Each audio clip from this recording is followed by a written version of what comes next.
je suis aussi agricultrice, éleveuse de chevaux. Et j'ai en moi la passion de la terre noble, durement travaillée, et du respect intime des êtres vivants. Il n'est plus question que nos terres soient le terrain de jeu des promoteurs immobiliers qui n'y voient que des mètres carrés de carton et de camions. Il est temps de mettre fin à la destruction de nos terres par les pesticides et il est urgent de sanctuariser ces mêmes terres afin de stopper la bétonisation là où elles pourraient être transformées en terres agricoles. Vous savez, sur une parcelle de 15 hectares, on peut faire des légumes pour près de 2000 personnes par an. Imaginez ce que cette simple donnée peut signifier à l'échelle d'un département. C'est pourquoi, avec le programme de la NUPES, on reprendra en main notre agriculture commune, pour que demain le pays puisse être dignement nourri grâce au travail de milliers d'agriculteurs justement payés et reconnus pour leur travail.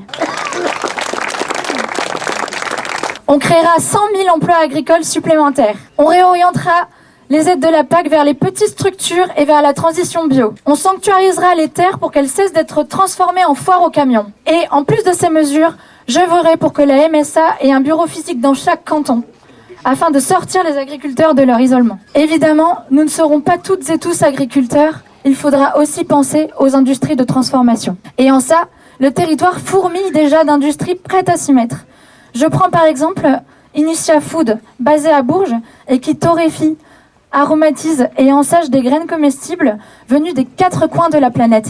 Demain, si nous sommes aux affaires, nous réussirons à leur proposer une filière qui permette le développement de graines locales, produites de manière biologique. Bref, en matière de transition écologique et alimentaire, tous les acteurs sont prêts à s'y mettre. Il ne manque qu'une chose et c'est la volonté politique.